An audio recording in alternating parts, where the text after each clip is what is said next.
I welcome you on the YouTube channel of criss cross classes. हमारे platform chriscrossclasses.com पर जाकर आप सभी नोट्स वगैरह भी देख सकते हैं। और आज हम बात करने जा रहे हैं इस वीडियो के अंदर पॉलिटिकल साइंस के चैप्टर नंबर 5 के बारे में, जो कि बेसिकली लोकतांत्रिक व्यवस्था का संकट कहा जाता था पहले तक, और अब इसका नाम चेंज कर दिया गया है। तो हम भी आगे वीडियो में उसी के अकॉर्डिंग चेंज कर देंगे।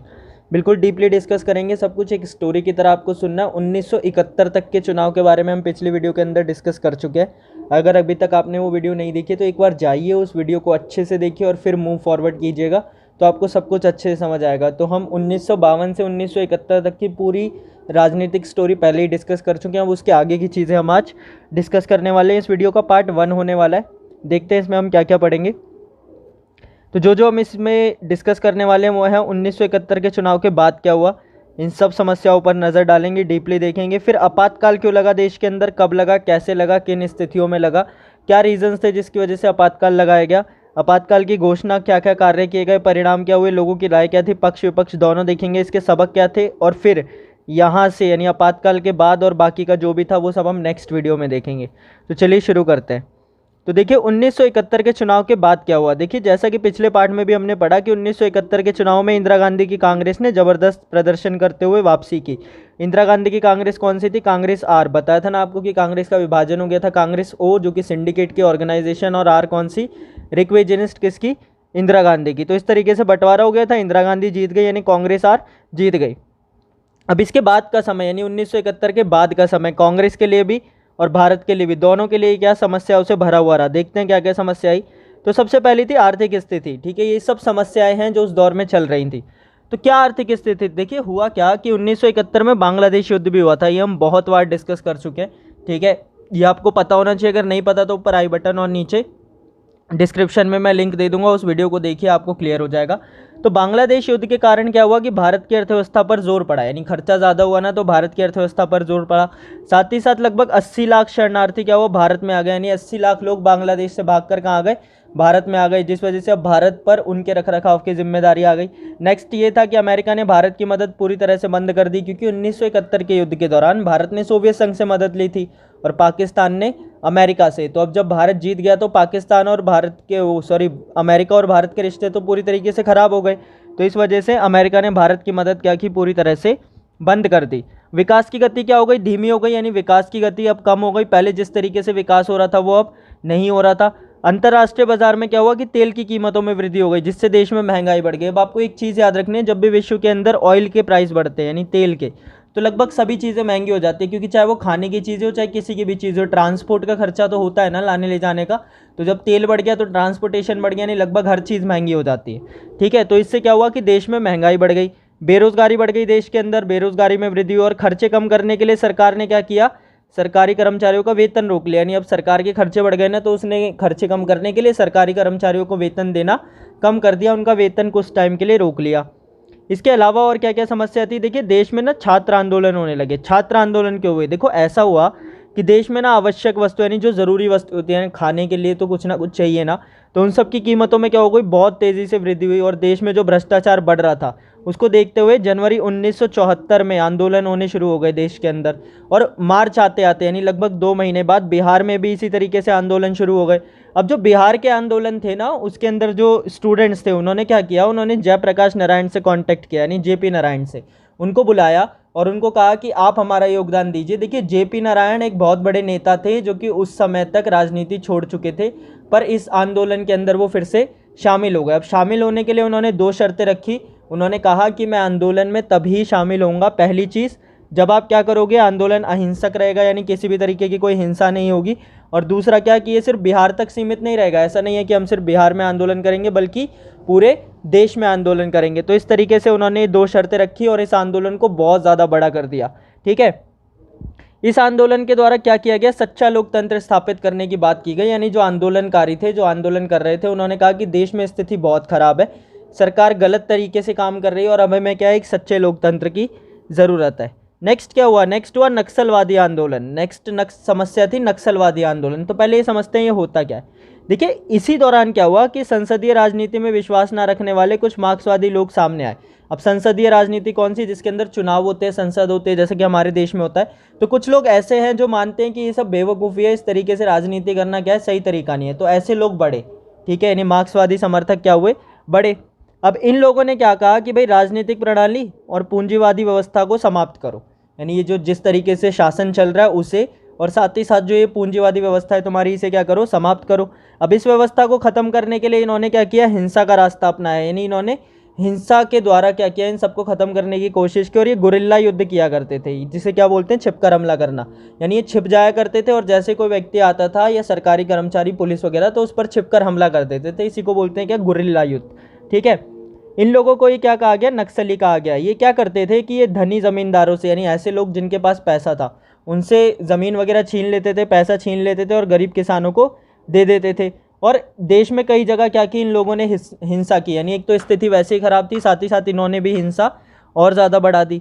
और क्या हुआ देश के अंदर रेल हड़ताल शुरू हो गई। रेल हड़ताल कैसे शुरू हो गई कि 1974 में जॉर्ज फर्नांडिस, ठीक है, उनके नेतृत्व में क्या हुआ, एक राष्ट्रीय समिति बनी और उसने क्या किया, देश में रेल हड़ताल शुरू कर दिया। अब हमारे देश के अंदर जो ज़्यादातर सामान लाया ले जाया जाता है वो रेल से लाया ले जाया जाता है, तो ऐसी स्थिति में जब रेल हड़ताल हो गई तो स्थिति क्या हो गई, और ज़्यादा खराब हो गई। अब रेल हड़ताल की क्यों गई थी, ये की गई थी सेवा और बोनस के मुद्दों को लेकर। देखिए मैंने आपको बताया ना कि सरकार ने क्या किया, लोगों की सैलरी रोक ली। तो पहले तो उनको सैलरी नहीं मिल रही थी, साथ ही साथ अब वो कह रहे थे कि उन्हें बोनस भी मिलना चाहिए।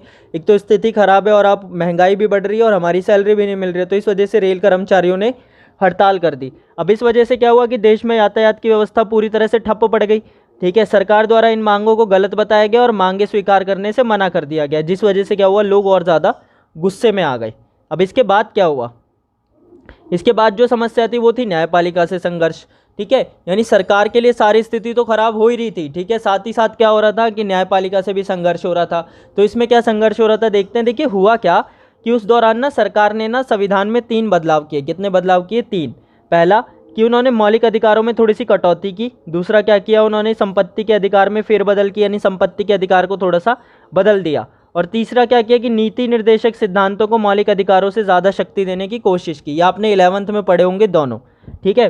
पर न्यायालय ने क्या किया, इन तीनों बदलावों को अस्वीकार कर दिया। न्यायालय ने कहा कि ये बदलाव बिल्कुल क्या है, गलत है, यानी हमारे सुप्रीम कोर्ट ने इसे क्या कर दिया, रद्द कर दिया। और इस वजह से 2 मुद्दे सामने आए। क्या क्या मुद्दे सामने आए कि भाई अब जब सुप्रीम कोर्ट ने रद्द कर दिया तो पहला मुद्दा तो यह है कि क्या सरकार मौलिक अधिकारों में कटौती कर सकती है, यानी क्या सरकार को ये अधिकार है कि वो मौलिक अधिकार बदल सके। और दूसरा यह है कि क्या सरकार संपत्ति के अधिकार में फेरबदल कर सकती है। ठीक है, तो ये 2 मुद्दे सामने आए। तो यहाँ से न्यायपालिका और सरकार के रिश्ते में गड़बड़ी आई, क्योंकि सरकार कुछ करना चाहती थी, न्यायपालिका ने उसे करने नहीं दिया। आगे क्या समस्या हुई कि इसी बीच क्या हुआ कि भाई सर्वोच्च न्यायालय के ना मुख्य न्यायाधीश के चुनाव की बारी आई। जो चीफ जस्टिस होता है, जो सबसे बड़ा सुप्रीम कोर्ट के अंदर जो जज होता है, तो उनका चुनाव किसके द्वारा, राष्ट्रपति द्वारा किया जाता है। ठीक है, तो उनके चुनाव की बारी आई। तो अब हुआ क्या कि हमेशा से ऐसा होता था कि जो सबसे सीनियर जज होता था ना, उसको मुख्य न्यायाधीश बना देते थे। पर इस बार सरकार ने क्या किया, क्योंकि राष्ट्रपति तो सरकार के होते हैं ना, तो उन्होंने क्या किया कि 3 सीनियर जज, जो कि कौन थे, JM शैटल, हेगड़े और AN ग्रोवर को छोड़कर क्या किया, AN रे को सर्वोच्च न्यायालय का जज बना दिया। यानी 3 बड़े जजेस को छोड़कर किसी ऐसे व्यक्ति को जज बना दिया जो कि उनसे जूनियर था। ठीक है, और जिन 3 जजों को नज़रअंदाज किया गया ना, वे वही जज थे जिन्होंने सरकार के खिलाफ फैसला दिया था, अभी जो पीछे हमने पढ़ा। ठीक है, तो इस वजह से भी सरकार और न्यायपालिका में क्या हुआ, संघर्ष बढ़ गया। आगे अगर हम देखें तो अब जो इंदिरा गांधी थी, यानी 1971 में जो चुनाव हुआ था, अब इंदिरा गांधी के चुनाव पर समस्या होने लगी।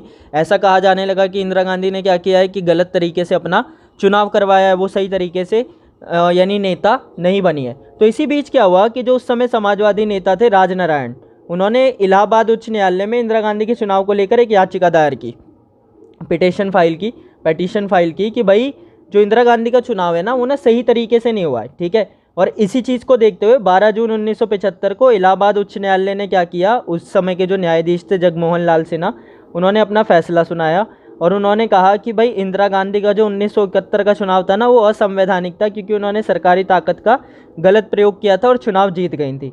ठीक है, तो इस तरीके से अब क्या होना था कि इंदिरा गांधी प्रधानमंत्री नहीं रह सकती थी। पर इसी बीच सर्वोच्च न्यायालय ने, जो हमारा सुप्रीम कोर्ट होता है, उसने इस फैसले को रोक दिया और कहा कि अपील पर फैसला आने तक इंदिरा गांधी संसद में बनी रहेंगी। यानी फिर अपील की गई कहाँ, सुप्रीम कोर्ट में, तो हाई कोर्ट के बाद कहाँ, सुप्रीम कोर्ट में। तो सुप्रीम कोर्ट ने थोड़ा सा रोक लगा दी और कहा कि तब तक ये बनी रहेंगी, फिर अगर कुछ ऐसा आता है तो हम इन्हें क्या करेंगे, हटा देंगे। तो इस तरीके से स्थिति हुई। ठीक है, यहाँ से भी समस्या आ गई।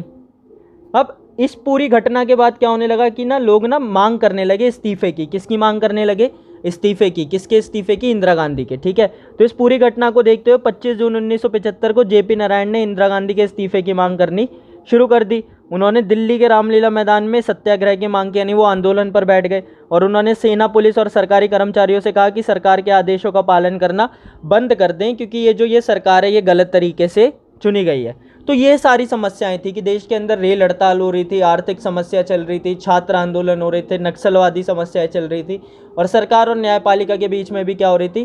तानातनी चल रही थी। अब इन सब को देखते हुए क्या किया गया कि आपातकाल लगा दिया गया। ठीक है, अब ये सबसे इंपॉर्टेंट टॉपिक है, बिल्कुल अच्छे से देखना है कि इन सब गड़बड़ियों को देखते हुए सरकार ने क्या किया कि भाई इंदिरा गांधी ने 25 जून को आधी रात में, ठीक है भाई 1975 में 25 जून की आधी रात को क्या किया?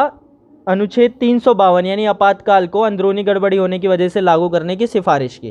ठीक है, और इस तरीके से राष्ट्रपति ने क्या किया कि आपातकाल लागू कर दिया। ठीक है, अब पहले ये समझ लेते हैं कि आखिर आपातकाल होता क्या है, यानी आखिर आपातकाल है क्या, यानी जिसे इमरजेंसी कहते हैं वो होता क्या है। तो देखिए, ऐसा होता है कि देश में जब कोई बहुत बड़ी बाहरी, अंदरूनी या आर्थिक समस्या आने की संभावना हो, यानी ऐसी पॉसिबिलिटी हो कि देश के अंदर क्या हो सकता है, कोई या तो बाहर से समस्या आ सकती है जैसे युद्ध वगैरह हो गया, अंदरूनी समस्या आ सकती है यानी इंटरनल प्रॉब्लम, या फिर आर्थिक समस्या। तो इस स्थिति में क्या करती है सरकार ना, हमारे संविधान के 352 अनुच्छेद को लागू कर देती है और इसे ही क्या कहते हैं? आपातकाल कहते हैं। इसमें होता क्या है कि इसके अंदर सारी शक्तियां ना केंद्र सरकार के हाथों में चली जाती है। जैसे हमारे यहाँ 2 सरकारें होती हैं ना अलग अलग, एक राज्य सरकार और एक केंद्र सरकार। पर जब आपातकाल लागू हो जाता है तो वो सारी शक्तियां किसके हाथों में चली जाती हैं? केंद्र सरकार के हाथ में, यानी राज्य सरकार के पास कोई अधिकार नहीं रहता।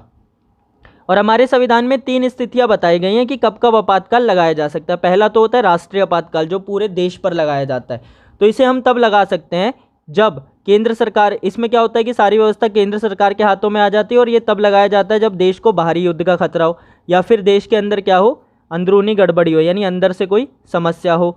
ठीक है, और दूसरा होता है हमारा राष्ट्रपति शासन। तो वो पूरे देश पे लगता था, ये कहाँ लगता है? ये सिर्फ एक राज्य में लगता है। जब एक राज्य में कोई समस्या होती है तो वहाँ पर क्या करते हैं? सरकार गिराकर राष्ट्रपति शासन लगा देते हैं। और तीसरा होता है आर्थिक आपातकाल। ये वो स्थिति होती है जब देश की आर्थिक स्थिति खराब हो जाए, यानी देश पे कर्जा ज़्यादा हो जाए, देश में पैसा ना हो, उस स्थिति को कहते हैं। तो ऐसे में सरकार क्या करती है? कर्मचारियों की सैलरी घटा सकती है। ठीक है, तो इसी को बोलते हैं। तो इन 3 स्थितियों में लगाया जा सकता है। तो इस बार किसको देखकर लगाया? अंदरूनी गड़बड़ी को बोलते हुए राष्ट्रीय आपातकाल लगाया गया। यानी कौन सा? पहला वाला। तो पूरे देश में आपातकाल लगा दिया गया। और क्यों लगाया गया? ये बोलकर कि भाई अंदरूनी गड़बड़ी थी। ठीक है, तो राष्ट्रपति ने आपातकाल की घोषणा कर दी और इस कदम के साथ देश की पूरी स्थिति क्या हो गई? पलट गई। देखिए, ऐसा होगा कि थोड़ा सा ना कॉम्प्लिकेटेड है तो शायद समझने में दिक्कत हो रही हो। अगर आप 2-3 बार वीडियो देखेंगे ना तो आपको अच्छे से समझ आ जाएगा। ठीक है, कोई भी डाउट नहीं होगा। ठीक है, तो अब हुआ क्या आपातकाल के दौरान? अब आपातकाल में हुआ ये कि भाई जो आंदोलन कर रहा था ना, सबको उठाकर क्या किया? जेल में डाल दिया, यानी सभी विपक्षी नेताओं को उठाकर जेल में डाल दिया गया। दूसरा क्या किया गया कि प्रेस पर ना सेंसरशिप लागू कर दी गई। अब सेंसरशिप क्या होता है? देखिए, प्रेस पर सेंसरशिप का मतलब होता है कि अखबारों द्वारा छापी जा रही और न्यूज़ चैनलों द्वारा दिखाई जा रही खबरों की जांच करना। तो सरकार क्या करती है? उन खबरों की जांच करती है और उसमें से ऐसी खबरों को हटा देती है जो उसके अनुसार क्या हो सकती है? समस्यादायक हो सकती है, जिससे देश के अंदर गड़बड़ी बढ़ सकती है। तो आपातकाल के दौरान किया जाता है और इसका मुख्य उद्देश्य होता है देश में शांति बनाए रखना, क्योंकि शायद मीडिया द्वारा दिखाई गई किसी खबर से देश में स्थिति खराब हो सकती है। तो इसी को बोलते हैं क्या? सेंसरशिप। साथ ही साथ क्या किया गया कि राष्ट्रीय स्वयंसेवक संघ और जमाते इस्लामी को बंद कर दिया गया। यानी जो राष्ट्रीय आरएसएस था और जमाते इस्लामी था, ऐसे जितने भी संगठन थे उनको रोक लगा दी गई। धरना, प्रदर्शन और हड़तालों पर रोक लगा दी गई, यानी ना तो कोई धरना कर सकता है, ना हड़ताल कर सकता है और ना प्रदर्शन कर सकता है। और जनता के मौलिक अधिकारों को क्या किया गया? छीन लिया गया, यानी जितने भी हमारे मौलिक अधिकार थे उन सबको हमसे छीन लिया गया। इसके अलावा देश में निवारक नज़रबंदी के तहत लोगों को गिरफ्तार किया गया। निवारक नज़रबंदी का मतलब होता है कि भाई किसी भी व्यक्ति को गिरफ्तार कर सकते हैं हम, अगर हमें ऐसा लगे कि आगे जाकर क्या कर सकता है? कुछ गलत कर सकता है। यानी शक के बिना पर किसी को गिरफ्तार कर लेना, कि मान लो आपको शक है कि फलाना बंदा क्या कर सकता है, आगे जाकर कुछ गलत हरकत कर सकता है, कोई गुनाह कर सकता है, तो आप उसे क्या करो? गिरफ्तार कर लो। इसे बोलते हैं निवारक नज़रबंदी। साथ ही साथ क्या हुआ कि इसी दौरान हमारे देश संविधान में ना 42वां संशोधन किया गया। ठीक है, तो इसके अंदर क्या किया गया कि इसके अंदर 2-3 कानून बनाए गए। पहला तो ये था कि प्रधानमंत्री, राष्ट्रपति और उपराष्ट्रपति के पद को न्यायालय में चुनौती नहीं दी जा सकती और विधायिका के कार्यकाल को 5 साल से बढ़ाकर 6 साल कर दिया गया। यानी अब मैं समझाता हूँ। देखिए, क्या हुआ था कि इंदिरा गांधी के चुनाव पे उंगली उठाई गई थी ना, कि भाई ये गलत तरीके से हुआ, तो इंदिरा गांधी ने क्या किया, संविधान ही बदल दिया और उसमें ये डाल दिया कि प्रधानमंत्री, राष्ट्रपति और उपराष्ट्रपति के पद को चुनौती ही नहीं दी जा सकती। और दूसरा काम ये किया कि जो विधायिका 5 साल तक काम करती थी ना, उसे 6 साल कर दिया गया ताकि जल्दी से चुनाव ना कराने पड़े। ठीक है, तो इस तरीके से अब तक का क्या था, सबसे ज़्यादा विवादास्पद संशोधन था। इसके बाद अगर हम देखें तो आपातकाल पर लोगों की राय क्या थी। देखिए, आपातकाल लगा दिया गया तो कुछ लोग ऐसे भी थे जो कह रहे थे कि आपातकाल लगाया जाना ज़रूरी था, और कुछ ऐसे भी थे जो कह रहे थे कि लगाया जाना ज़रूरी नहीं था। आपको ये याद रखना है कि 1975 में लगा आपातकाल लगभग 2 साल तक चला और 77 में जाकर ख़त्म हुआ। इसके बाद क्या हुआ, देखिए कुछ लोग थे जो कह रहे थे कि आपातकाल लगाया जाना ज़रूरी था, तो उन्होंने ऐसा कहा क्योंकि बार बार जो धरना प्रदर्शन हो रहे थे उससे सरकार को काम करने में दिक्कत हो रही थी। साथ ही साथ उन्होंने कहा कि भाई इंदिरा गांधी को हटाने के लिए ना लोग जो थे वो गलत तरीका अपना रहे थे, उनको चुनाव वगैरह में ऐसे कि धांधलेबाजी हुई है, ये सब कह के। साथ ही साथ धरनों की वजह से क्या हो रहा था कि सरकार का ध्यान भटक रहा था, देश को तोड़ने के लिए अंतर्राष्ट्रीय साजिश थी। और साथ ही साथ सीपीआई द्वारा आपातकाल का समर्थन किया गया, यानी उस समय जो कम्युनिस्ट पार्टी ऑफ इंडिया थी उसने कहा कि भाई आपातकाल लगाया जाना क्या था, ज़रूरी था। इसके अलावा जो विपक्ष में थे जिन्होंने ये कहा कि आपातकाल लगाना गलत था, तो उन्होंने क्या कहा, उन्होंने कहा कि भाई जनता के विरोध को दबाने के लिए सरकार ने ऐसा किया है, जबकि लोकतंत्र के अंदर जनता को बोलने की आज़ादी होनी चाहिए। जबकि सरकार ने क्या किया, आपातकाल लगा दिया ताकि कोई विरोध ना करे। जबकि दूसरा क्या कहा गया कि विरोध आंदोलनों में से कोई भी हिंसा नहीं हुई। ठीक है, और ऐसे विरोध प्रदर्शनों को तो रोकना ज़रूरी नहीं था। अगर हिंसा होती फिर भी हम कह सकते थे कि देश के अंदर समस्या पर आंदोलन हमेशा शांतिप्रिय रहा, तो ये गलत था। साथ ही साथ गृह मंत्रालय वो होता है जो देश में कानून व्यवस्था को देखता है, तो उसने भी ऐसा नहीं कहा था कि देश में कानून व्यवस्था खराब हो रही है, तो आपातकाल लगाए जाने की ज़रूरत क्या थी। साथ ही साथ आपातकाल का प्रयोग इंदिरा गांधी ने क्या किया, अपने फ़ायदे के लिए किया। जैसा मैंने आपको बताया था कि उनके चुनाव को चुनौती दी गई, तो उन्होंने आपातकाल का प्रयोग किया गया। ठीक है, आपातकाल लगाए जाने के कारण क्या थे, देखिए शुरू से ही हमने पढ़ा कि खराब आर्थिक स्थिति थी, छात्र आंदोलनों की वजह से, नक्सलवादी आंदोलन, रेल हड़ताल और सरकार और न्यायपालिका के बीच जो संघर्ष था। तो अगर पूछा जाएगा तो आप इसी को डिटेल में एक्सप्लेन करेंगे। नेक्स्ट जो था इसके अंदर आपको क्या करना है, यहाँ तक हमने डिस्कस कर लिया। इसके पार्ट 2 के अंदर हम देखेंगे कि आपातकाल के बाद क्या हुआ। तो बेसिकली हमने देख लिया कि आपातकाल के कारण क्या थे, क्यों लगा और लोगों की राय क्या थी। इसके बाद हम देखेंगे कि आपातकाल के बाद क्या हुआ, चुनाव में क्या हुआ, किस तरीके की स्थिति बनी। ठीक है, साथ ही साथ पार्ट 2 ज़रूर देखिए, अच्छे से क्लियर हो जाएगा। ज्वाइन कीजिए हमारा टेलीग्राम ग्रुप पर्सनल इंटरेक्शन के लिए, सब्सक्राइब कीजिए चैनल को ऐसी और वीडियोज़ के लिए, और एक लाइक छोड़ कर जाइए क्योंकि आपका एक लाइक हमें मोटिवेट करता है ऐसी और वीडियोज़ बनाने के लिए। Thank you.